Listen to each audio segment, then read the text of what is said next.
nous consacrons ce nouveau rendez-vous Génération Plus X au thème de les femmes dans la banque. Alors, à l'instar de la plupart des entreprises, la place des femmes au sein des banques populaires a connu une évolution notable au cours des dernières décennies. Et bien que déjà majoritaires dans les effectifs dans les années 60, les femmes étaient alors encore massivement affectées aux tâches administratives. Et puis, peu à peu, leur part dans l'encadrement a augmenté et on les a vues exercer des postes dans le commercial ou dans les fonctions techniques. Et puis, de plus en plus de femmes sont devenues directrices et quelques-unes cadres dirigeantes. Alors, qu'est-ce qui explique cette évolution? On pense bien sûr à des lois comme celle de 1965 sur l'émancipation financière des femmes, ou bien à la loi Roudy pour l'égalité professionnelle entre hommes et femmes, qui a été promulguée en 1983. Mais y a-t-il eu aussi des éléments accélérateurs au sein des banques populaires? À l'inverse, à quels obstacles les femmes se heurtent-elles encore aujourd'hui dans le déroulement de leur carrière? Est-ce que les stéréotypes sur les femmes au travail ont disparu ou seulement changé? Et puis les femmes ont-elles influé sur la façon de travailler dans une banque, de diriger une banque? Alors pour répondre à toutes ces questions, à travers leur propre parcours et leur regard personnel, nous avons le plaisir d'accueillir 4 générations de Bleues, Marie-Josée d'Andrade, Annick Ménard, Virginie Rojo-Pinto et Alimé Sudre. Alors Marie-Josée d'Andrade, il vous revient l'honneur de commencer à vous présenter. Je suis rentrée dans le groupe en 1970 et est partie en 2011. Je suis juriste de droit privé de formation et au cours de ce temps où je suis restée dans le groupe, j'ai changé 3 fois de fonction et je crois que c'est assez intéressant dans un groupe tel que celui dans lequel nous étions, de pouvoir changer de fonction parce qu'on vous connaît, qu'on vous fait confiance, qu'on vous donne une formation supplémentaire ou un diplôme ou etc. que vous suivez. Et je suis vraiment très très heureuse d'avoir travaillé dans ce groupe et d'avoir pu évoluer tout au long de ma carrière professionnelle, même jusqu'à la fin. Je suis vraiment très très contente. Annick Ménard, voilà, venu votre tour. Je suis rentrée à la Chambre syndicale en 1977 et suis restée jusqu'à mon départ à la retraite en 2005. Je suis rentrée donc, j'ai occupé un poste de secrétaire pour 8 personnes, donc pour des organisateurs conseils.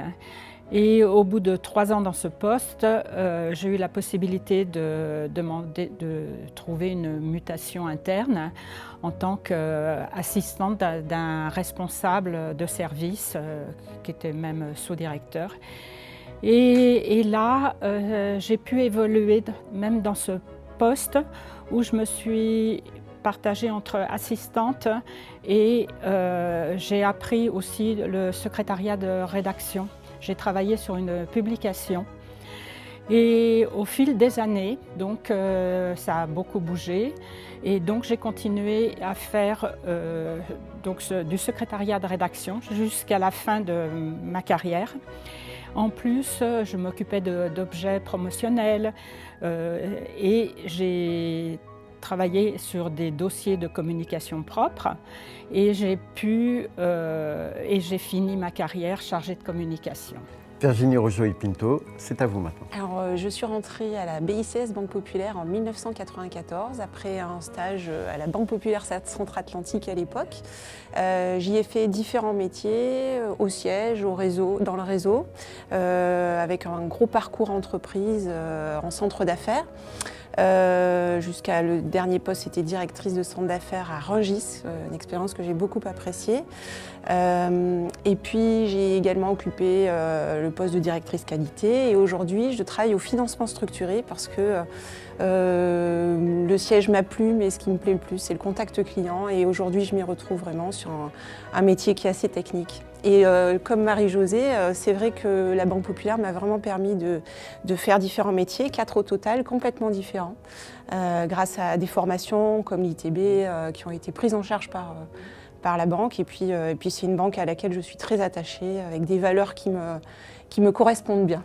Alors, Alimé Sudre, donc moi je suis entrée dans le milieu bancaire en 2007 en tant que chargée de projet marketing, pas au sein de la Banque Populaire directement. J'ai d'abord vécu professionnellement dans d'autres établissements financiers, mutualistes, non mutualistes, et je suis rentrée au sein des banques populaires depuis mars 2016.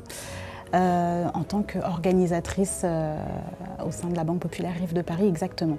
Donc du coup pendant 3 ans j'ai effectué ce job d'organisatrice et la Banque Populaire Rive de Paris m'a donné l'opportunité de prendre des fonctions de responsable service projet toujours au sein de la banque. Alors moi qui avais l'habitude de me changer de métier à peu près tous les 3 ans, c'est vrai que j'ai trouvé ma place au sein de Banque Populaire Rive de Paris car j'ai changé de métier au bout de 3 ans et ce qui me plaît beaucoup actuellement. Merci de vous être présenté. Avant d'écouter vos témoignages, je vous propose que nous regardions un montage de 3 sujets INA. Le premier qui date de 1972, le second de 1983 et le dernier de 1994. Grosso modo, on peut dire que les jeunes filles se préparent davantage au secrétariat et les garçons aux carrières de la comptabilité et de l'informatique. La secrétaire et son rôle de plus en plus noble a certainement un très grand avenir. L'informatique ouvre des débouchés terriblement intéressants puisque, comme on le dit actuellement, savoir ses pouvoirs et l'informaticien c'est celui qui sait. De plus en plus, la secrétaire est considérée comme une collaboratrice et non comme une exécutante. La mécanisation et l'automation introduite dans les emplois de bureau est venue en aide à la secrétaire. C'est un moyen supplémentaire qu'elle s'est vue offrir, mais je ne crois pas qu'un jour ou l'autre, la machine pourra se poser en rivale de la secrétaire. Un patron aura toujours besoin du mauvais caractère et de la diplomatie de sa secrétaire. Bon, je vais commencer à réagir sur la vidéo les extraits de vidéos qu'on a vus.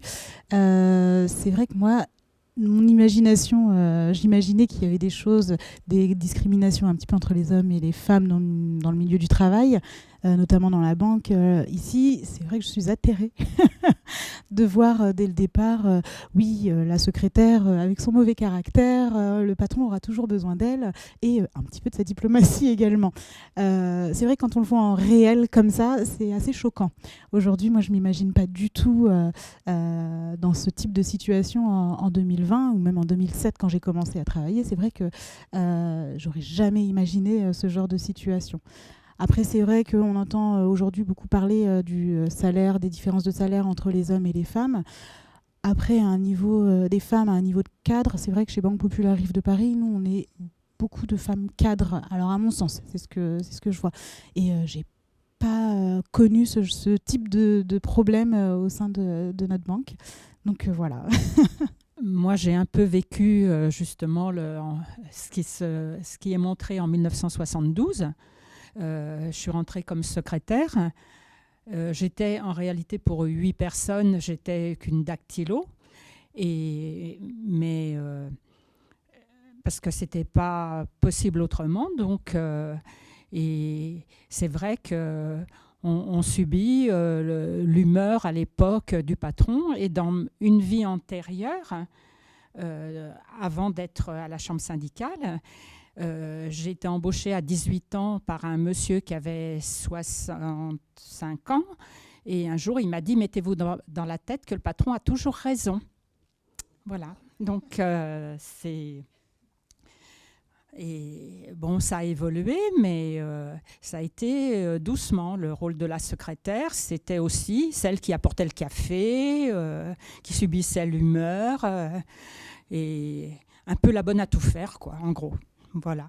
Alors, moi, ce qui me surprend, évidemment, c'est qu'on parle comme ça des femmes qui sont faites pour être secrétaires. Hein. Puis l'informaticien, lui, c'est un homme qui sait. Donc ça, c'est assez choquant. Mais ce qui me surprend aussi, c'est la lenteur à laquelle ça progresse. Parce qu'en fait, le premier film est en 72.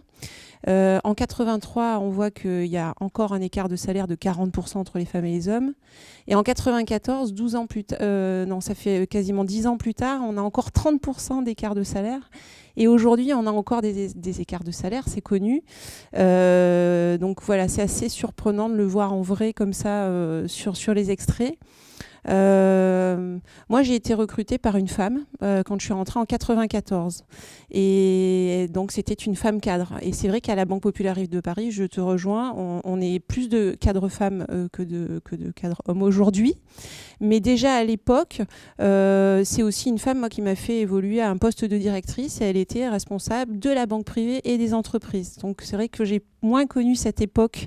Après, dans le regard aussi des clients, voilà, vous avez un café, ça c'est vrai que par contre j'ai pu l'entendre, donc en fonction des mentalités, et c'est vrai que c'était très juste la femme qui dit que c'est une question de mentalité et pas de loi. Voilà, c'est vrai que c'est assez surprenant tout ça. Moi, je voulais réagir dans un domaine un peu différent. C'est-à-dire que je trouve que les commentaires qui sont faits sur ce qu'on voit sont absolument incroyables. Parce qu'ils véhiculent encore plus de... J'allais dire, c'est des propos que je trouve atterrants, complètement atterrants. Et quand on réécoute ça maintenant, c'est incroyable. Et c'est toute une projection de ce qu'on voudrait. Mais je fais quand même remarquer qu'à l'époque, il y avait des secrétaires, certes, mais il y avait aussi d'autres personnes qui avaient d'autres fonctions. Et je n'ai pas ressenti, moi, ce genre d'atmosphère. Enfin, quand j'ai été en fonction en 70, je n'ai pas du tout ressenti ça. Et pour moi, mais bon, parce que j'étais cadre, sans doute, voilà. Mais c'est atterrant de voir ces commentaires à l'époque. Et je dois dire que maintenant, il y a des commentaires qui sont faits, des mentalités qui sont un peu du même type, alors avec des mots différents, parce qu'il serait impossible de dire la même chose maintenant. Ça, c'est totalement, voilà. Mais je trouve que... J'espère que ça n'est pas trop commun encore, mais je n'en suis pas sûre. Alors moi j'ai une remarque sur, oui peut-être qu'il y a des discours aujourd'hui, je voulais savoir par rapport à vous à l'époque, si vous pouviez vous permettre de répondre à ce genre de, de réflexion. C'est vrai que moi aujourd'hui, si j'ai la moindre réflexion sur le fait que je sois une femme et que je ne puisse pas aller dans des postes à l'informatique, je dis n'importe quoi, c'est vrai que je me permettrais de répondre. Moi, j'aurais la parole libérée et je me permettrais de répondre. Alors, bon, à l'époque, je répondais pas parce que d'abord, j'étais jeune et puis ça ne se faisait pas. Donc, après... Bon, quand je veux dire, j'ai voulu changer de poste à la chambre syndicale, bon, il n'y a pas eu de problème, quoi. Donc, et là, je suis tombée avec quelqu'un qui avait aussi le respect de la femme. J'ai jamais eu de soucis, ce qui m'a permis de progresser, mais dans le comportement, après, mais bon. J'ai eu moins de soucis à ce moment-là, disons. J'ai quand même une petite anecdote. Quand je suis rentrée, je m'occupais de formation dans les banques. Donc je tournais dans les différentes banques populaires et j'animais des formations en droit. Et ma population était pratiquement que des hommes. Voilà. Et ces séminaires, ils duraient 3 jours, donc il fallait dormir dans un hôtel. Voilà. Et on m'a dit, mais vous êtes sûr que vous pouvez y aller, vous allez être qu'avec des hommes, etc. Et pour que ça marche, ce qui est quand même assez extraordinaire, on a demandé l'autorisation à la direction générale et ils ont répondu, ce serait très très bien si votre mari pouvait y aller la première fois. C'était en quelle année ? 1970-71. Et donc, on a trouvé une solution. Je me suis dit, qu'est-ce que je fais ? On ne pouvait pas se révolter comme ça, de cette façon-là, mais il fallait tourner. Et donc, on a trouvé une solution. On a dit il était linguiste, donc il faisait une recherche linguistique sur les termes utilisés en province. Enfin, c'était complètement bidon, mais ça m'a permis de faire ça. Et après, j'ai pu faire tant que je voulais, toutes sortes de choses. Mais c'est vrai que je dois me rappeler cette première fois qui est quand même assez extraordinaire. Alors, c'est vrai que maintenant, on ne l'accepterait pas. Mais c'était en 70. Et il faut dire quand même que les femmes ont le droit d'ouvrir un compte bancaire, si je ne m'abuse, en 65 ou plus tard. Plus tard, il me semble 65. Moi, 65, voilà. Et donc, quand on y pense, c'est quand même extraordinaire. Donc, avant, il faut se souvenir que les femmes, c'était les maris qui voilà. Après, pour rebondir sur ça, et je rejoins tout à fait ce que vous dites, en effet, il y a eu des lois dans les vidéos, on voit qu'il y a eu des lois, mais la réglementation ne fait pas tout.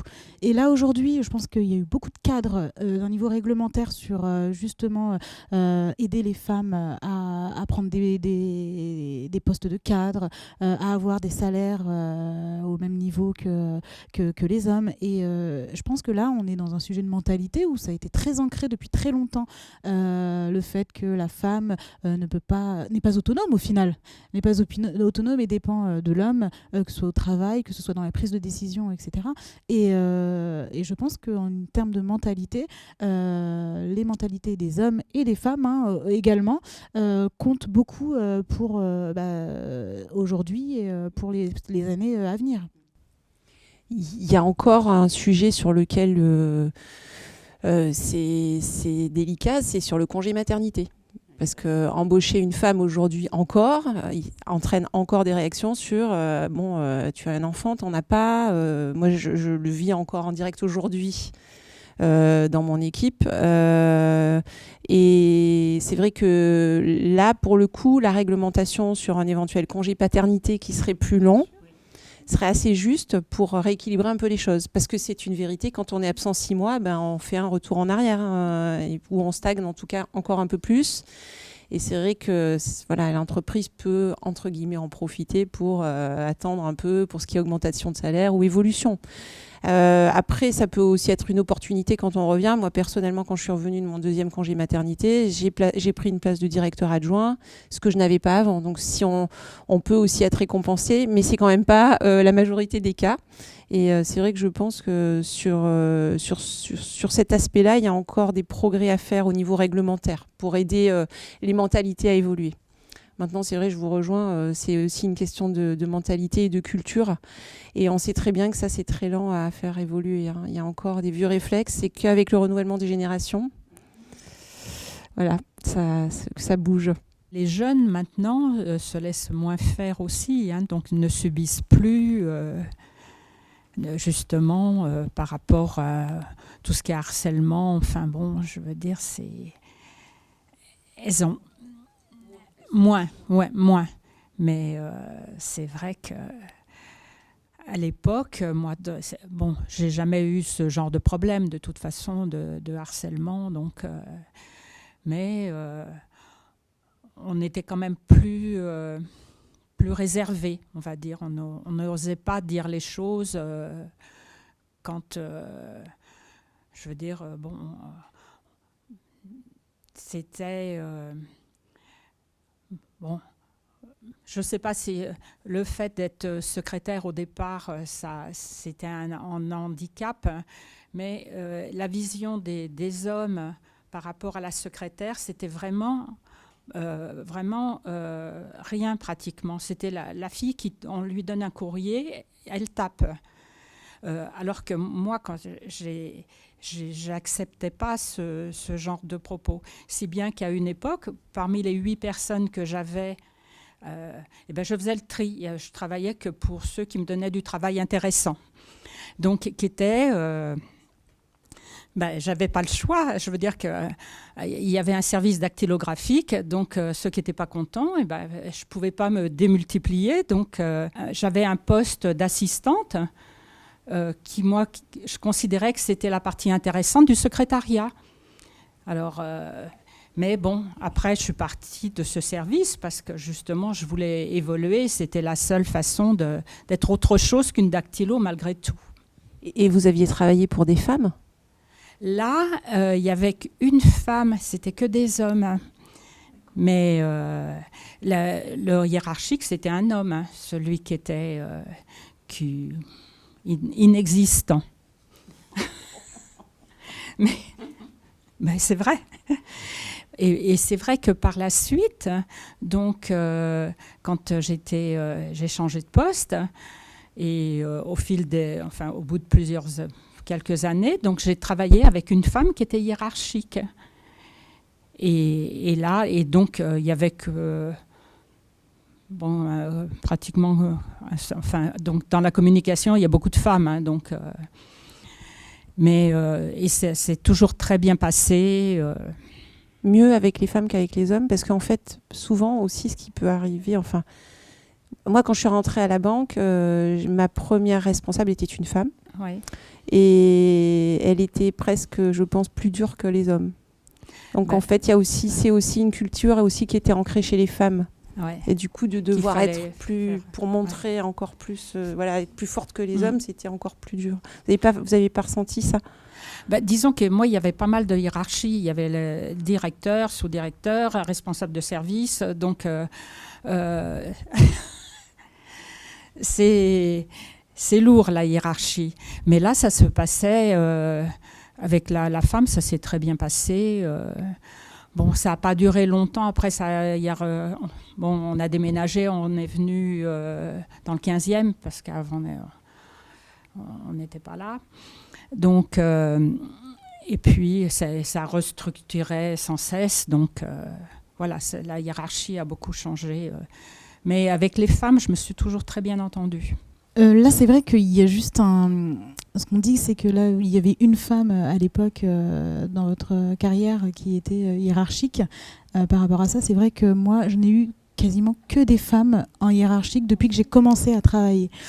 Et c'est vrai, si en cabinet de conseil, peut-être un homme dans une mission, mais que des femmes, alors que là aujourd'hui je suis à la direction de l'organisation et de l'informatique, ancienne direction là, qui s'appelle Transformation, mais que des femmes, et c'est vrai que j'ai du mal à m'imaginer avec un homme qui ne travaille pas dans des conditions normales, je dirais, de respect envers un collaborateur, qu'il soit homme ou femme, et qu'il ne fasse pas la différence, quoi. C'était assez courant à l'époque. Les femmes n'étaient souvent en pantalon ou que pour faire du sport ou pour le loisir, etc. Mais quand on venait travailler, on devait être plutôt un peu chic. Donc être un peu chic à l'époque, c'était être en jupe ou en robe, etc. Bon, voilà.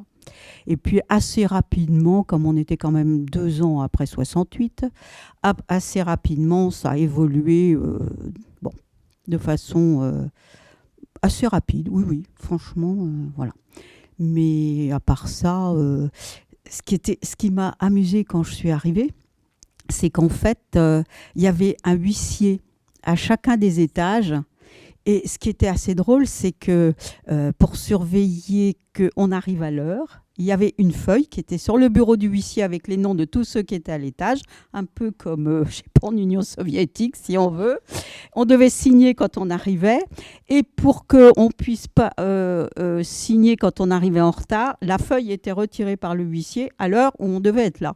Donc, c'est des choses que j'avais complètement oubliées. Et en repréparant là, j'ai repensé à des petits détails comme ça qui sont des signes de l'époque.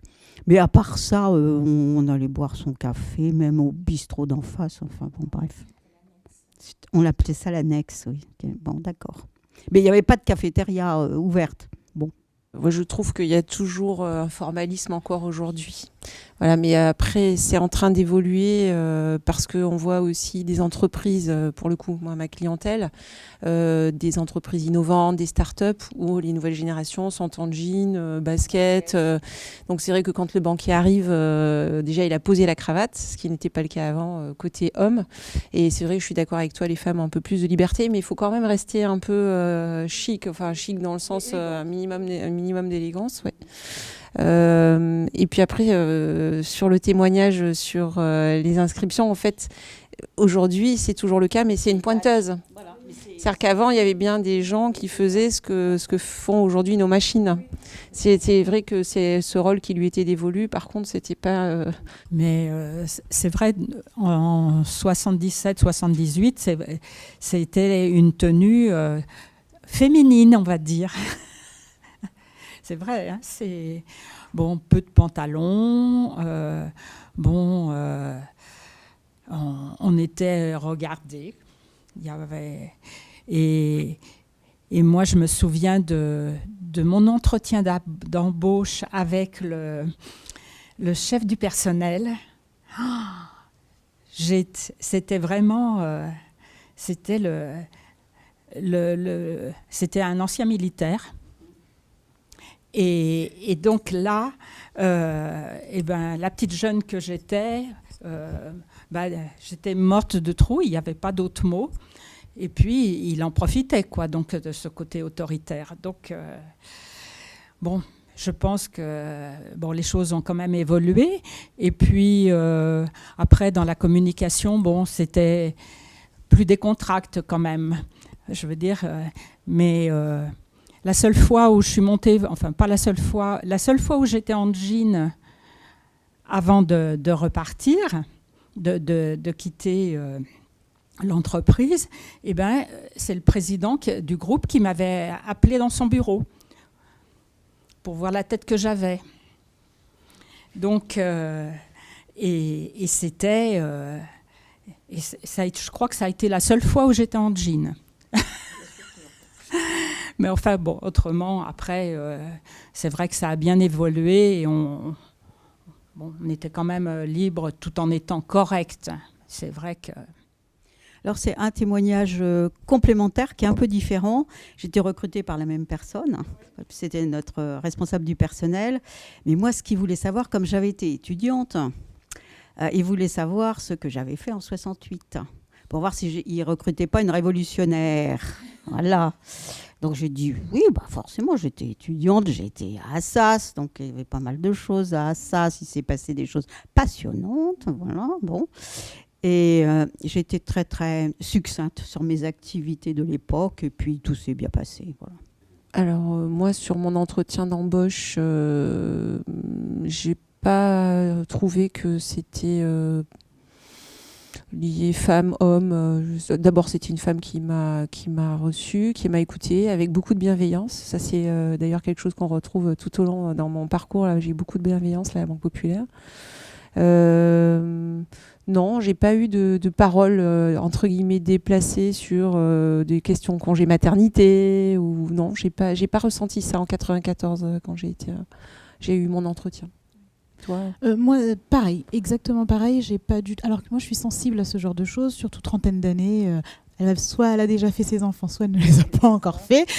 Et du coup, pas du tout. On était vraiment resté sur ma fiche mon CV, mes compétences, mon relationnel, et voir si culturellement j'entrais bien dans les valeurs de la banque. Et du coup, ça s'est très bien déroulé. J'ai jamais eu une anecdote, même sur la façon de s'habiller, hein, rien. Je voudrais préciser une chose, on a parlé du responsable de personnel, mais en fait, j'ai lu une petite annonce à la fac, parce qu'il y avait des petites annonces qui étaient inscrites, et il y avait un poste pour quelqu'un pour 1 an. C'était pas très courant à l'époque, parce qu'on était recruté c'est quand même extraordinaire, on était recruté assez facilement en CDI. Et j'ai pu avoir le poste parce que c'était un poste qui était en général tenu par un garçon, parce que c'était avant qu'il parte au service militaire. Donc voilà. Et c'était extraordinaire. J'ai postulé à ce moment-là. Ils se sont dit, tiens, la première personne qu'on a sélectionnée, on pourrait peut-être voir cette femme-là, on ne sait jamais, etc. Et j'ai été recrutée pour un poste normalement que tenait un garçon qui allait au service militaire. C'était assez rigolo, quoi. Alors ça, c'était la première fois, mais à chaque fois que j'ai changé de fonction, c'était toujours, il y avait toujours une compétition, un homme et moi, ou moi et un homme, on va le dire comme on veut, quoi, voilà. Et on ne m'a jamais dit, est-ce qu'on peut la recruter parce que c'est une femme, ou etc. Mais je sais qu'à chaque fois, il se posait quand même la question. Mais pour finir, je réussissais. Donc, j'ai pas eu le sentiment d'être empêchée. Mais en même temps, c'était un challenge. Donc, il fallait en rajouter un peu. Vous avez raison. Voilà. Moi, j'aurais pu me poser la question au moment où on m'a nommée à Rungis, parce que Rungis, c'est quand même un secteur très, très masculin. Le centre d'affaires, donc il y avait eu une création de centre d'affaires. La directrice de l'agence classique était déjà une femme. qui avait succédé par contre à de nombreuses générations d'hommes. Donc elle avait déjà un peu ouvert la voie. Et en fait, je pense que ça a été un avantage à Rungis d'être une femme. Parce que je pense qu'on a peut-être une approche du coup, très professionnelle, mais aussi avec peut-être un peu moins de frontal, parce qu'à Rungis, les gens sont très très francs. Et du coup, je pense que ça a facilité la réussite du centre d'affaires. Moi, j'y suis restée 6 ans. Et j'ai été bien acceptée par les clients, beaucoup d'hommes, et aussi par des dirigeantes femmes qui étaient aussi contentes d'avoir un père à l'époque pour échanger. Ouais. Mais après, c'est là où, même si c'est ancré dans les mentalités, on peut les faire avancer. Voilà. Et je voulais ajouter juste une chose, il ne faut pas oublier que ces hommes ont des femmes, ont des filles. Et c'est vrai qu'il y a aussi, comme la parole est un peu plus ouverte aujourd'hui, c'est vrai qu'il y a ces retours aussi d'expérience, des enfants avec des femmes qui sont cadres ou pas et qui ont des fonctions prises par des hommes il y a des dizaines et des dizaines d'années, quoi. Et ça aide aussi beaucoup. Moi, je pousse beaucoup la mentalité des personnes. Et ce que je voulais dire aussi, c'est qu'une fois que j'ai commencé à évoluer, ce sont des femmes qui m'ont fait progresser, qui étaient responsables. Alors, leur combat, c'était elles, qu'il fallait qu'elles me défendent auprès d'hommes qui étaient au niveau au-dessus. Et ça, c'était pas gagné. Mais elles ont eu confiance en moi. Et elles m'ont confié, alors indépendamment de ce que je faisais ponctuellement de chaque année, des missions, disons que des dossiers de communication. Mais pour elles, pour me défendre, étant donné qu'il y avait d'autres personnes, moi je n'étais pas cadre. Donc c'est difficile. Parce que chaque année, au moment des promotions, donc, celui qui était au-dessus, il favorisait les cadres dont il avait la responsabilité. Et puis, il y avait encore un échelon au-dessus, donc moi, on m'a dit un jour, t'es trop payé. Un homme m'a dit ça. Voilà, donc... Et c'est difficile. Et à une époque, même, j'ai eu affaire aux délégués du personnel pour essayer de me défendre. Mais... Moi, j'ai eu une anecdote. Alors, moi, j'ai anticipé. Quand je suis tombée, je suis maman d'un garçon, et quand je suis tombée enceinte, donc c'était dans mon cabinet de conseil à l'époque. Donc, je vais voir le directeur pour lui annoncer que j'étais enceinte. Et je le voyais, et il me dit « Ah, ça n'arrange pas mes affaires ». Et je lui ai répondu ça je sais bien, mais tes affaires ont été arrangées pendant 1 an, donc le fait que je tombe enceinte maintenant n'empêche pas que j'ai mon augmentation à la fin de l'année. Il m'a dit c'est pas faux. Et c'est vrai que oui, et puis après il m'a bien évidemment souhaité félicitations. C'est juste une parenthèse, mais le premier patron qui avait 65 ans, quand je lui ai annoncé quand il m'a embauchée, j'avais donc 18 ans. Et la première question, il m'a dit « Ah, mais vous êtes fiancée, vous allez vous marier et vous allez avoir des enfants. Donc, comment je vais faire ?» Et c'était une toute petite entreprise de 5 personnes.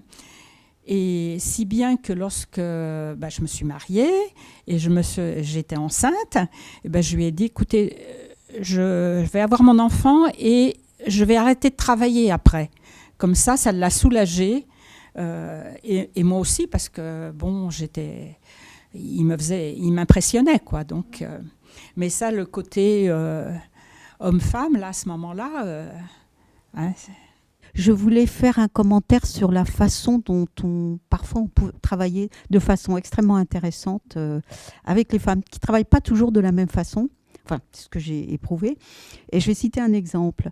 À l'époque, à ce moment de ma vie professionnelle, j'allais dans les banques populaires et je travaillais sur les plans moyen terme avec les directions générales et les membres de l'état-major. Et une femme m'a convoquée en quelque sorte dans son bureau. Elle avait une relation importante avec la direction générale parce qu'elle avait un poste très important à BPCE. À l'époque, pardon, à chambre syndicale, voilà. Et elle me dit, Marie-Josée, je vais vous dire quelque chose que vous serez la seule à savoir sur cette banque.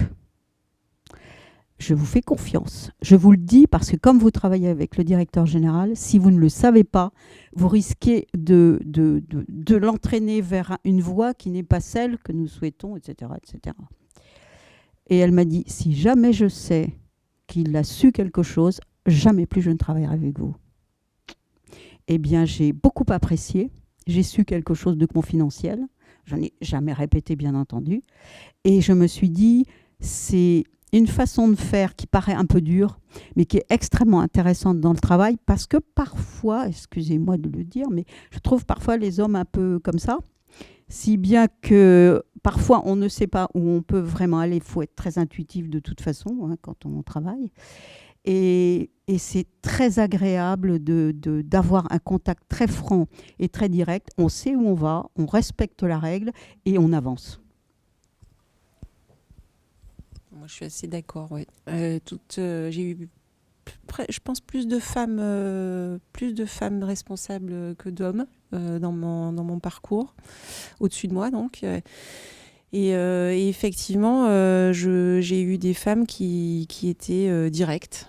Et c'est pas pour me déplaire, je crois que je le suis aussi. Et puis, elles osent aborder des sujets qui sont pas forcément abordés par les hommes. Je pense à des sujets très personnels sur des collaborateurs qui peuvent avoir quelques soucis. Voilà, j'ai eu quand même une bonne écoute quand j'ai été confrontée, moi, en tant que manageuse, à des situations un peu délicates. C'est vrai que, oui, je pense qu'elles ont, alors, c'est peut-être un peu, mais globalement, elles ont du courage. Peut-être un petit peu plus que certains hommes face à des situations un peu délicates, oui. En tout cas, moi, je me suis sentie assez soutenue par toutes ces manageuses que j'ai eues au-dessus. Et puis des femmes qui ont très bien évolué. La dernière en date, elle est mandataire dans une caisse d'épargne. Voilà. Alors, c'est vrai que moi, j'étais beaucoup dans un monde de femmes qui dirigeaient et qui avaient le poste de cadre au-dessus. C'est vrai que j'ai eu très peu d'hommes, mais en effet, elles m'ont aidée. Moi, j'ai eu, dès le départ, c'était 2007-2008, il y avait un petit peu la crise et pour trouver un emploi en CDI, c'était compliqué. Et c'est vrai que tout de suite, elle m'a dit, t'inquiète pas, on va te trouver quelque chose. J'étais en CDD à l'époque. Et c'est vrai que la directrice m'a sorti tout son annuaire et elle m'a dit, tu envoies ton CV, tu me mets en copie. Et on va y arriver et je te trouverai quelque chose. Oui. Et alors je sais pas après si un homme aurait fait la même chose ou pas. En tout cas, j'ai pas eu cette occasion-là, donc je peux pas dire si le pendant homme aurait fait la même chose. Mais je pense qu'en lui annonçant que j'étais enceinte, elle m'aurait pas répondu que ça n'arrangeait pas ses affaires. Une question qui est posée de savoir s'il y avait des stéréotypes quand je travaillais. Certainement qu'il y a des stéréotypes, mais je dois dire que moi, je n'en ai pas souffert. Alors, pourquoi ça m'est difficile à expliquer, si ce n'est que j'ai toujours considéré que dans la relation de travail, ce qui comptait, c'était la manière dont on le faisait. Et j'ai toujours pensé et agi comme ça, que si on n'y arrivait pas d'une façon, il fallait être plus astucieux pour y arriver de façon différente. C'est-à-dire, ça veut dire qu'on ne présentait pas forcément les choses comme il le fallait, donc il fallait recommencer. On n'avait peut-être pas travaillé avec les personnes qui pouvaient influer sur la décision, donc il fallait les travailler avec eux. Et j'ai eu le sentiment que je pouvais faire un certain nombre de choses parce que je ne lâchais pas le morceau comme ça. Voilà. Mais ça ne veut pas dire que je n'ai pas eu sans doute des oppositions, des difficultés. Mais j'ai beaucoup travaillé avec les hommes et je dois dire que j'ai travaillé avec des hommes et avec des femmes. Et j'ai beaucoup aimé travailler avec les uns et les autres, toujours en essayant de faire passer l'idée? Ben, moi, j'ai pas eu de problème pour travailler avec les hommes dans le relationnel. Là où c'était plus difficile, c'était parce qu'il y avait de la hiérarchie. C'était lourd au niveau de la hiérarchie, donc je pouvais être autonome sur certaines choses, donc rendre compte à la responsable proche. Mais après, au-dessus, bon, là, je ne maîtrisais pas. Donc, mais bon, en relationnel, je n'ai jamais eu de soucis. Bon, peut-être aussi que c'était mon caractère qui voulait que je sois pas une rebelle. Donc, mais si, il y a une période où j'ai eu un homme comme hiérarchique. Et à l'époque, je m'occupais d'objets promotionnels. Et donc, je réalisais un cadeau, un catalogue avec différents objets qui étaient envoyés dans les banques populaires. Et là, la personne au-dessus de moi, donc, bon, il souhaitait que ce qui lui l'intéressait à mettre au catalogue. Et on demandait des échantillons. Ah oui, on demandait aux fournisseurs un exemplaire de tout ce qui était au catalogue, parce que monsieur le souhaitait. Donc, et puis, ça a été difficile, non pas spécialement pour moi, mais même pour les autres collaborateurs, de travailler avec cette personne. Et finalement, bon, ça n'a pas duré trop longtemps, trop quand même, mais autrement, donc... Bon, j'ai jamais eu de soucis dans le relationnel homme-femme. Après, moi, je pense que c'est aussi une question d'état d'esprit. Parce qu'en fait, que ce soit en 70 ou après, ça dépend dans quel état d'esprit on est, en fait. Moi, je me suis jamais sentie différente d'un homme, en fait, au niveau professionnel. Et du coup, je pense que quand soit on se sent pas différent, ça passe mieux. Après, des stéréotypes, bien sûr, il y en a toujours. Et je pense que c'est depuis MeToo, là, les hommes se sentent... voilà, dès qu'ils disent... Il y a la spontanéité qui fait « Oups, j'aurais pas dû dire ça ». Je ne sais pas si c'est mieux, finalement. Parce que... quelque part, ça brouille un peu le naturel dans les relations. Mais oui, pour en revenir, moi, je pense que c'est vraiment... je ne sais pas si c'est être rebelle. Je pense qu'à votre époque, ça devait sûrement l'être un peu. Mais c'est aussi comment on a été élevé, voilà, et puis dans quel état d'esprit comment on a été éduqué et dans quel état d'esprit on est pour travailler, quoi. Après, moi, j'ai juste sur les stéréotypes. On en entend encore aujourd'hui, moi j'en ai déjà entendu, alors pas dans la banque, mais c'est vrai, parce qu'ici il y a beaucoup de femmes. Moi j'ai été dans un cabinet de conseil où il y a beaucoup d'hommes, et c'est pas forcément la hiérarchie, c'est aussi beaucoup les collègues hommes, et même jeunes, qui peuvent se dire « Ah, elle a réussi, ah mais c'est parce qu'elle a fait quelque chose, elle connaît bien le directeur, elle connaît bien le partenaire, voilà. » Et ces réflexions, on les entend encore aujourd'hui, hein. Ah bah bien sûr, et ça vient pas forcément, c'est pas un positionnement hiérarchique, c'est à niveau égal, voilà. Et ça peut même être parfois des femmes qui sortent ce genre de réflexion. Moi, je voulais réagir à ce que vous disiez. C'est un état d'esprit, et moi, j'ai jamais pensé qu'il y avait une différence non plus quand je travaillais. Et je dois dire que je le dois à ma mère. Parce que ma mère a toujours voulu que ses filles apprennent un métier, elles puissent travailler, elles puissent être indépendantes. Et elle a toujours traité, il y avait un garçon et deux filles, elle a toujours traité l'ensemble de la même façon. Et ça, c'est un point extrêmement positif dans la vie. Bon, justement, par éducation, moi, mes parents, il faut faire profil bas, quoi, toujours par rapport à mais bon, j'arrivais quand même... je disais rien. Par exemple, ce patron qui m'avait dit le patron a toujours raison. J'ai pas répondu, mais je faisais ce que je voulais. C'était bon. À l'époque, j'étais spontanée, mais après, j'ai dans le relationnel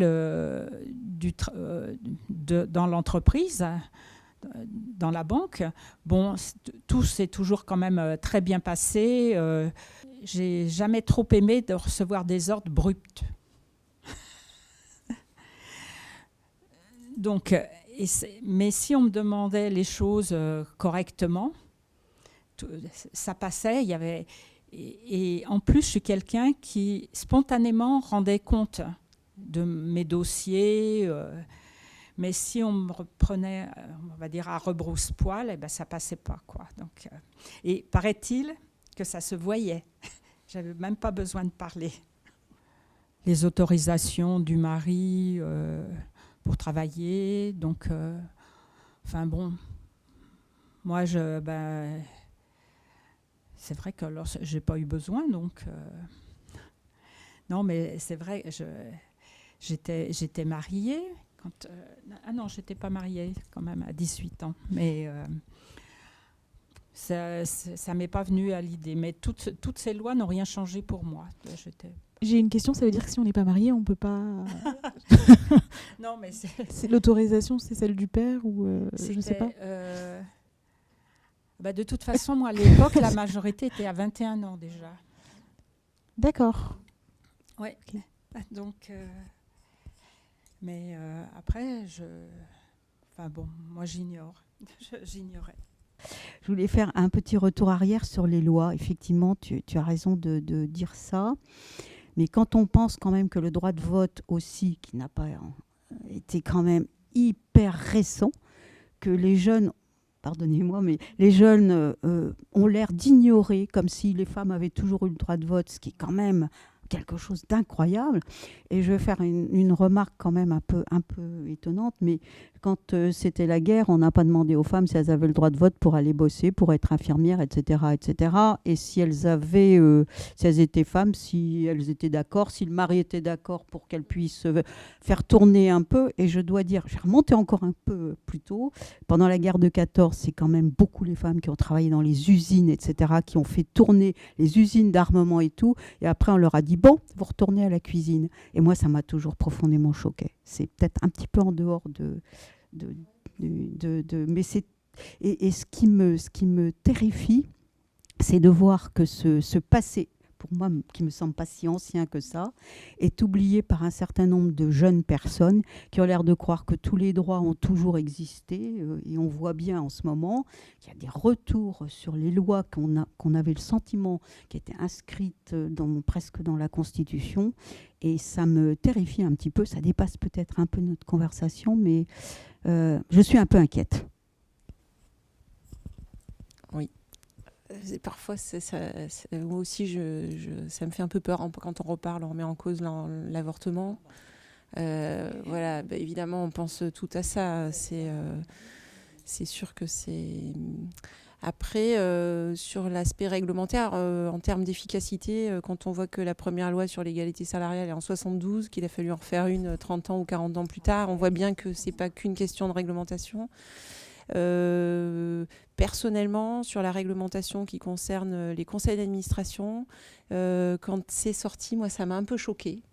Parce que je me dis qu'on doit être dans un conseil d'administration parce qu'on en a les compétences, et pas parce qu'on est une femme. Après, force est de constater que ça a permis de diversifier les membres du conseil d'administration. Donc ça m'a fait réfléchir en me disant peut-être qu'on a quand même besoin de dispositifs réglementaires pour faire en sorte que les femmes soient à ces postes-là qui sont pourtant très prisés par les hommes. Je me dis c'est dommage qu'on n'y arrive pas sans réglementation. Voilà, par le seul courage, entre guillemets.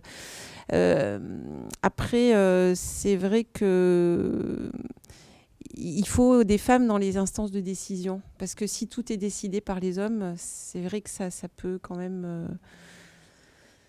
ça peut être gênant. Et donc, c'est un travail de longue haleine pour que les femmes soient à leur place. Pardon. Moi, je suis tout à fait d'accord avec ce que tu dis sur le fait que c'est dommage qu'on en arrive là et qu'il faille des réglementations pour que des femmes puissent acquérir des postes en conseil d'administration, par exemple. C'est dommage, mais aujourd'hui, si on a mis la réglementation, c'est bien parce qu'il n'y en avait pas auparavant. Et comme ce qu'on a dit sur les réglementations, c'est qu'au départ, elle ne pouvait même pas être cadre, elle devait demander l'autorisation et à chaque fois, il fallait une réglementation pour faire ça. Après, il y a toujours la partie éducation, la partie mentalité qui doit évoluer pour qu'on évite d'avoir des réglementations pour instaurer un cadre pour donner toute légitimité aux femmes, quoi. Ça, moi, alors oui, avec mes quelques dizaines d'années de travail, c'est vrai que les lois, je les ai pas ressenties, j'ai pas vu de changement par rapport à ça.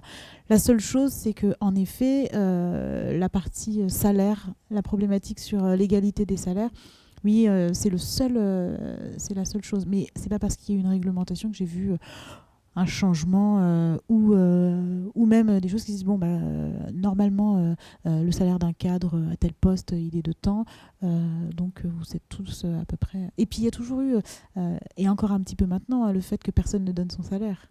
Donc du coup, de manière individuelle, on peut pas savoir s'il y a des gros écarts, grands écarts en France.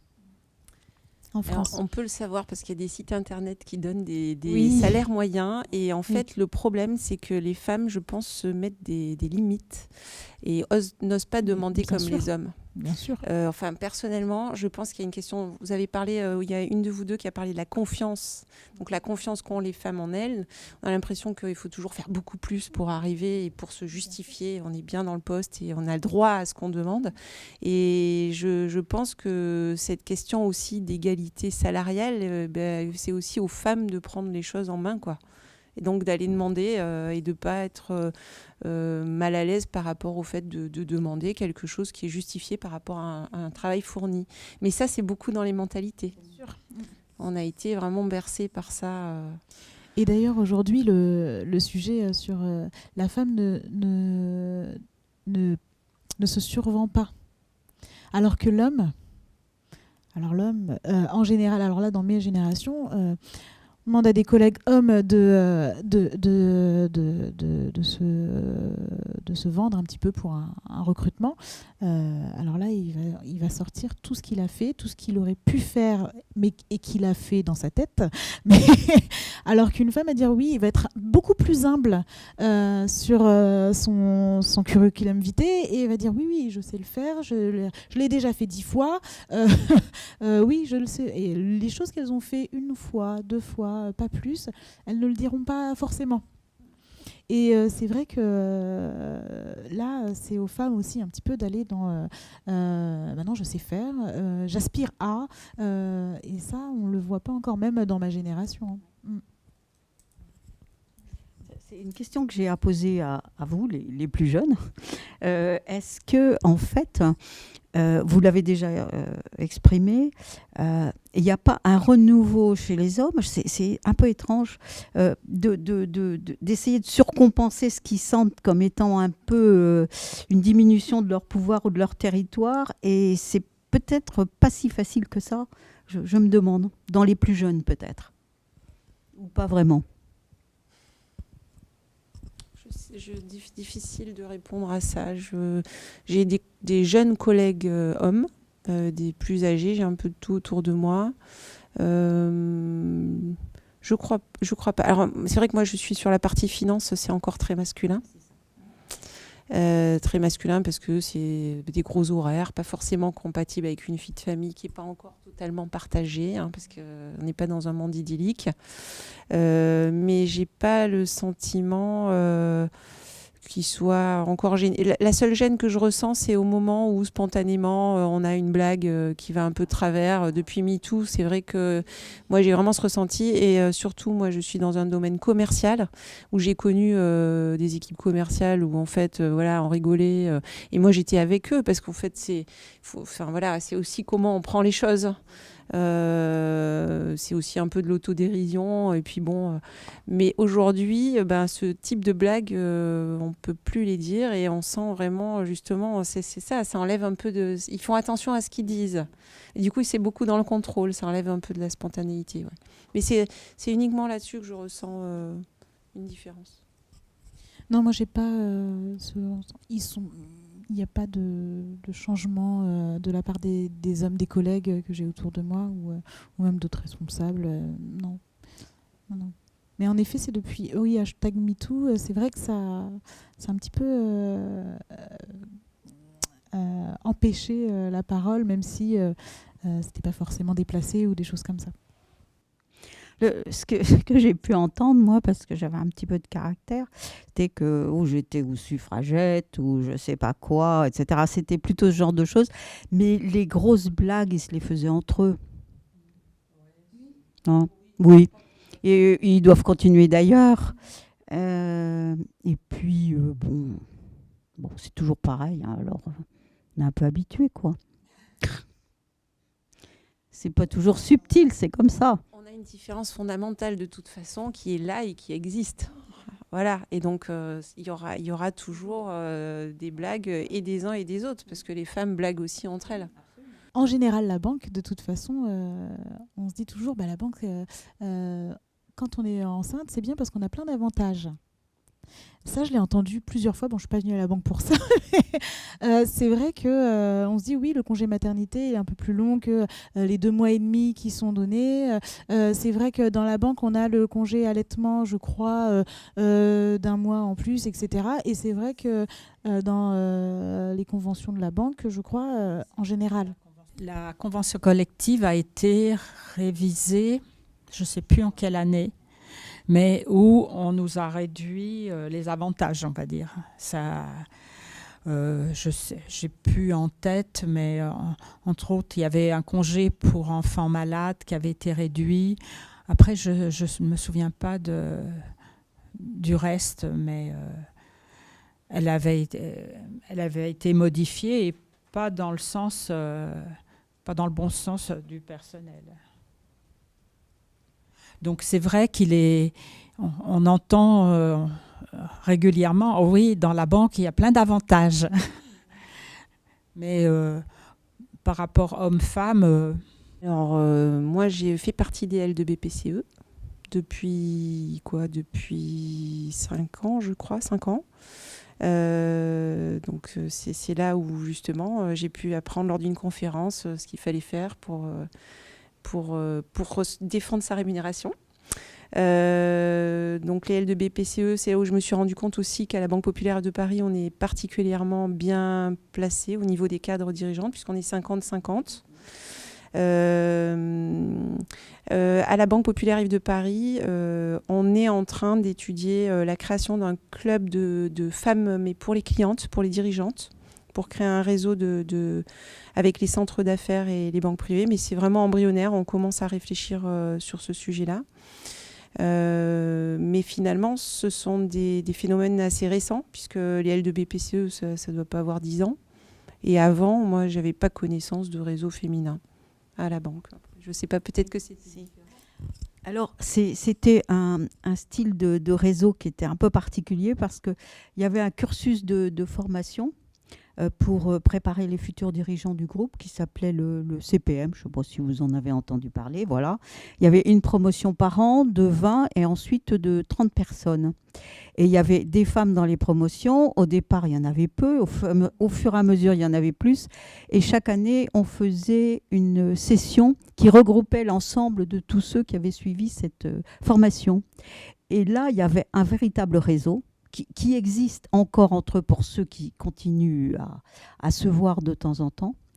Et c'était aussi bien les femmes que les hommes, mais avec une entraide en quelque sorte. Quand il y avait des mutations, ils s'envoyaient éventuellement des propositions, ils le signalaient les uns aux autres. Donc c'est un réseau qui n'est pas formel, mais quand même, mais qui n'était pas spécifiquement féminin, mais qui était pour l'ensemble de la promo et entre promos. Et j'en connais encore qui se réunissent. Voilà. Et il y a dedans, notamment dans cette dans cette rubrique-là, il y a une promotion qui doit avoir 4 ou 5 directeurs généraux de banques populaires et qui continue à se voir avec les autres. Donc c'est assez intéressant, et hommes et femmes. Moi, il y avait pas, à l'époque, il y avait pas de réseau féminin. Non. Moi, en effet, j'ai entendu parler également du réseau de BPCE par ma chef actuelle, qui est une femme, et qui m'a dit que c'était intéressant d'assister à ce groupe. Voilà. Moi, la femme qui a compté le plus dans toutes celles que j'ai croisées, c'est Catherine Durand, qui fait partie de l'association des anciens, que je vois encore régulièrement, des jeunes ensemble. Elle est partie à la retraite il y a quelques années. Je l'ai remplacée à la direction de la qualité, donc c'était en 2014. C'est une femme qui m'a, grâce à elle, c'est en tout cas elle qui m'a nommée au poste de directrice de centre d'affaires. Après m'avoir freinée dans mon élan, parce qu'elle a d'abord voulu que je sois adjointe, que j'ai un parcours entre guillemets pas accéléré, mais en tout cas qui m'a permis de réussir au poste où j'ai été nommée. Et c'est une femme, Catherine, qui est plutôt discrète, mais qui a quand même un charisme et qui emmène quand même les gens, mais féminine dans le sens où elle reste à sa place, elle a progressé par la compétence. C'est une femme qui est passée par tous les postes de l'agence, directrice d'agence, directrice des crédits, et elle a fini à ce poste-là, directrice des centres d'affaires et de la banque privée. Et puis directrice qualité, c'était son dernier poste ensuite. C'est vraiment une femme qui a compté pour moi et qui m'a appris à bien préparer les choses. Elle était très organisée, très structurée, a toujours apporté une solution quand on évoquait un problème. C'est vraiment, c'était un peu mon mentor à la banque. Mais mon mentor homme, il est toujours à la banque. Je ne sais pas si je dois le citer. Et c'est lui qui j'étais à son adjointe en centre d'affaires, c'est Jean-Marc Renaud, et aujourd'hui il est patron des centres d'affaires, et c'est vraiment quelqu'un qui m'a appris tout ce que j'ai dû, parce que lui c'était au niveau opérationnel, Catherine elle était déjà à un poste, donc elle m'a permis, et elle m'a appris des choses, mais sur l'opérationnel c'est vraiment lui qui m'a appris à diriger, à manager une équipe, et puis à être valeur d'exemple, à aller vite sur certaines choses. Il m'a appris plein de choses, de choses du métier, et c'est aussi une autre personne qui a compté dans mon parcours. Un homme. Alors moi, c'est plutôt des hommes. Bon, parce que le cas que j'ai cité d'une femme elle n'était pas du tout ma hiérarchique, c'était parce que la mission était telle qu'il fallait qu'elle m'informe. Mais j'ai eu toujours que des patrons hommes. Donc, mais je ne m'en suis pas plainte. Voilà. Non, mais effectivement, je peux dire, ce qui a été très intéressant, c'est qu'ils avaient tous une personnalité différente. Et à chaque fois, ça m'a permis d'avoir des qualités différentes à mettre en avant et à progresser. Mais voilà. Sauf une fois où j'ai eu une femme, mais ça ne s'est pas super bien passé. Mais c'était à un moment, et je pense que ce n'était pas uniquement à cause d'elle. Elle avait aussi une situation assez délicate à gérer. Donc voilà. Alors moi j'ai eu quasiment que des femmes, et oui, en effet, j'en ai deux en particulier. Une, pas dans cette banque, qui m'a appris le métier. Je venais de rentrer dans la banque, et elle m'a appris le métier, elle m'a soutenue, elle me faisait progresser, elle m'a aidée quand je faisais des erreurs ou non. Fais attention. Elle m'a appris aussi à dire que mais c'est pas grave, quand on passe pas par la porte, on peut passer par la fenêtre. Et ça, ce genre de personne, ça reste en fait, et on aime rester en contact et même avoir des conseils de cette personne-là de temps en temps, ou des petites piqûres de rappel, ça fait du bien.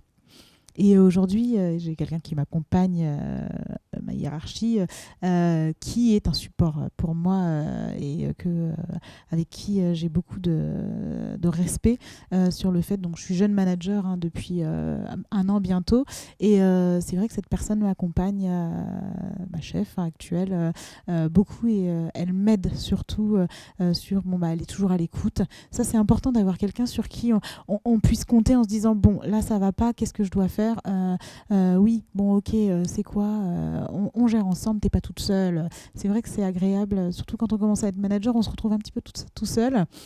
Et avoir quand même, alors moi c'est une femme actuelle, ma chef actuelle, qui m'aide et qui me soutient avec tout ce qu'elle a à faire d'autre. C'est vrai que c'est très très très agréable. Alors moi, la première personne qui m'a poussée, c'était donc un homme qui m'avait recrutée comme assistante au départ, qui m'a fait évoluer. Quand je lui disais je ne sais pas faire, eh ben vous apprendrez, voilà, et plonger, bon, et effectivement il me laissait libre, donc j'ai fait des formations grâce à lui, lui qui avait fait, je pense que Marie-Josée, tu l'as connu, Monsieur Dubois, qui a été... il avait fait lui-même 3 métiers à la chambre syndicale, 3 domaines complètement différents. Et donc, après, donc j'ai évolué vers le secrétariat de rédaction, parce que c'est pareil. Alors là, j'ai appris sur le tas. Et au fur et à mesure des années, donc... La dernière personne avec qui que j'ai apprécié, alors elle me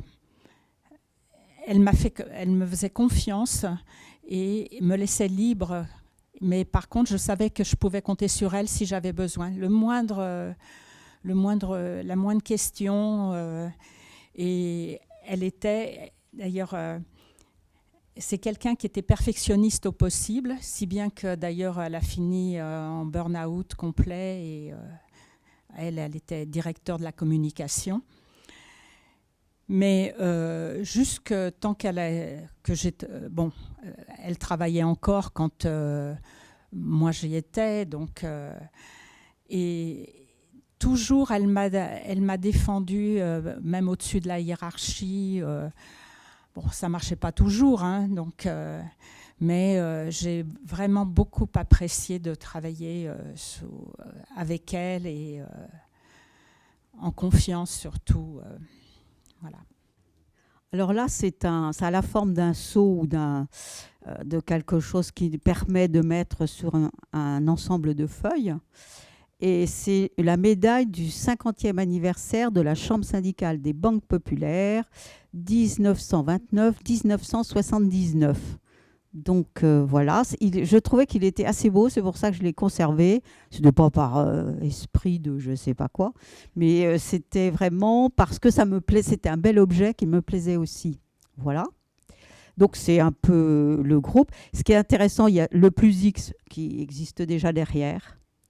Et devant, c'était une sculpture qui a été réalisée par un sculpteur dont il y a le nom dessus, mais que je n'arrive plus à lire, et que je trouvais extrêmement intéressante parce que c'est un peu la forme d'une France, et avec, bon, on peut imaginer, mais avec toutes les banques, la représentation de toutes les banques qui existaient, pas forcément en nombre, mais avec les plus petites, les plus grandes. Enfin, je trouve que c'est un beau symbole de ça. Et puis, ce que j'ai apporté d'autre, c'est un clin d'œil, parce que c'était en 1972, il y a eu un bouquin, Droit civil pour aider les jeunes, puisque je m'occupais de formation en tout début de carrière en droit civil et en droit commercial. Et on avait fait faire un bouquin d'aide avec c'était comme une bande dessinée. Et ce qui est tout à fait étrange, c'est que celui qui nous a fait ces dessins s'appelait Philippe Honoré, c'était le tout début de sa carrière, et c'est celui qui a péri dans Charlie Hebdo. C'est le même personnage. Et je trouve ça extrêmement touchant de revoir ça. Voilà. Et c'est Banque Populaire. Et juste, si vous me permettez d'ajouter quelque chose, ce qui est extraordinaire, c'est que quand on revoit ces choses-là, on n'imagine pas qu'on pouvait faire des choses comme ça à l'époque. Voilà. Et on avait créé aussi des cursus de formation avec un texte, avec des QCM, avec des questions-réponses, donc on a fait des tas de choses. Je n'ai pas détaillé tout ce que j'avais pu faire, évidemment, mais on a fait des tas de choses et j'ai l'impression que c'était une époque où, contrairement peut-être à ce qu'on pense maintenant, il y avait une grande liberté. Et j'ai l'impression qu'actuellement, on ne sent plus cette grande liberté dans le travail, liberté d'innover, liberté de proposer et bien sûr de dire non, c'est pas intéressant. Parce que ça, c'était quand même assez novateur. Voilà, merci. Pourtant, on en parle beaucoup d'innover aujourd'hui. Pour autant, est-ce qu'on se sent libre d'innover hors cadre? C'est peut-être ça qui est différent. Voilà. Aujourd'hui, il y a un vrai cadre, même pour l'innovation. Voilà. Alors moi, qu'est-ce que j'ai apporté comme objet? J'ai apporté un livre, une bande dessinée sur l'esprit Banque Populaire. D'abord, la couverture, elle dit beaucoup de choses. Elle montre le bateau Banque Populaire avec quand même pour moi le symbole du soutien de la Banque Pop à la voile, avec tout ce que ça représente pour un équipage, la solidarité, l'entraide, et qui sont vraiment des valeurs du groupe.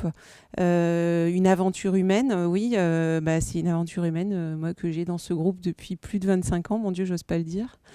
J'ai pas l'impression d'y avoir passé 25 ans, mais c'est vrai que je suis aussi attachée aux valeurs, oui, mais aux hommes et aux femmes. Voilà, je vois encore des anciens, mais je côtoie des nouveaux. Voilà, j'ai beaucoup d'amis à la banque aussi, à force avec le temps. Et puis c'est vrai que ce que j'aime aussi, et ça c'est plus en lien aussi avec mon métier, c'est que c'est une banque qui a été créée par des entrepreneurs. Et ça, c'est un super argument vis-à-vis de nos clients entreprises. On a été créé par... Moi, quand je rencontre des prospects, c'est sûr que... on ne sert pas un discours tout fait, mais il y a une vraie réalité. Et moi, quand je leur dis, notre conseil d'administration, ce sont des entrepreneurs ou des entrepreneuses, puisque notre présidente est une femme, c'est vrai que ça... le prospect qui ne nous connaît pas, parce que tout le monde ne nous connaît pas, et quand même montre un petit signe d'intérêt en se disant ils sont différents et on a été créé par des entrepreneurs. Voilà. Donc ça, c'est ce que j'aime bien aussi dans cette BD qui raconte aussi l'histoire des banques pop. Voilà, donc pour moi c'est vraiment symbolique. Et puis on voit la Banque fédérale à l'époque, ça venait juste de devenir opponent derrière, voilà, puisque ça doit dater de 2005-2007, qui était une période importante pour la Banque populaire Rive de Paris, puisque nous c'était notre première fusion aussi avec la Banque populaire Nord de Paris. Et c'est vrai que c'était bien d'avoir ce livre à cette époque-là, où forcément, à l'époque d'une fusion, même si on est dans le même groupe, on a des cultures et des identités quand même différentes. Et il y a toujours une crainte de perdre notre identité, et on ne l'a pas perdue. Et c'est vrai que ce bouquin, il tombait très bien à l'époque. Alors moi, j'ai apporté un document que j'ai réalisé depuis... Alors de 1980, dans les années 80, 84 par là, 85, jusqu'à mon départ à la retraite en 2005. Alors c'est la liste des agences du groupe Banque Populaire qui était accompagnée d'une carte routière, donc où toutes les agences du groupe étaient représentées. Donc voilà, avec des petits points bleus, n'est-ce pas? Alors ce document, je le réalisais chaque année. Alors au départ, en envoyant aux banques populaires du découpage les agences de leur circonscription. Et ils me faisaient des retours papier, pareil, avec les modifications, donc des allers-retours. Après, je voyais le service fabrication, donc je suivais le document jusqu'à la livraison dans les banques populaires. Donc, je crois Donc, on éditait dans les 150 000 exemplaires quand même, quelque chose comme ça. Et la carte routière dans les 30 000. Alors ça, c'est un souvenir à peu près, peut-être pas très précis, mais... et alors, je travaillais aussi en concertation avec le service réglementation bancaire qui vérifiait tout ce qui était données réglementaires, création d'agences. Enfin, bon, j'y passais beaucoup de temps, à peu près 3 mois par an. Et donc, c'est... Par contre, pour la haute hiérarchie, je crois que ça passait, c'était rien à faire, quoi. Donc, j'étais sans importance et transparente. Il n'y a pas d'autre mot, voilà. Mais j'aimais bien, et puis les relations avec les banques populaires étaient quand même très agréables. Et on échangeait, et au fil des années, on se connaissait au moins au téléphone. Voilà. Alors moi, j'ai ramené un outil que j'utilise beaucoup encore de par mon métier où en tant que travaillant dans le projet. C'est vrai qu'on est beaucoup amené à mener des ateliers. Et c'est vrai que ça, c'est une petite balle, Banque Populaire Rive de Paris. Hein. Et c'est vrai que pour travailler ensemble, j'utilise beaucoup cet objet pour qu'on se passe la main, pour qu'on s'entraide et qu'on construise ensemble. Et c'est vrai que Banque Populaire Rive de Paris, par rapport aux autres établissements que j'ai pu faire, on a tout cet engagement et ces valeurs. Vraiment, il y a quelque chose, il y a un esprit où on voit vraiment les valeurs et on y tient et on y croit, et c'est ancré dans beaucoup de personnes au sein de la banque. Hein. C'est ce que j'ai pu remarquer en tout cas. Et ça, pour moi, c'est vraiment cette balle, c'est vraiment l'esprit d'équipe. On fait tout ensemble et on porte ça ensemble. Et ça, c'est les valeurs, pour moi, l'objet tangible Rive de Paris. Et c'est vrai que dans mon cursus, j'ai l'habitude de changer à peu près de boîte tous les 3 ans, à peu près. Et aujourd'hui, là, ça fait 4 ans que je suis chez Banque Populaire Rive de Paris. Et je m'y sens bien, ça veut dire que je m'y sens bien. Voilà.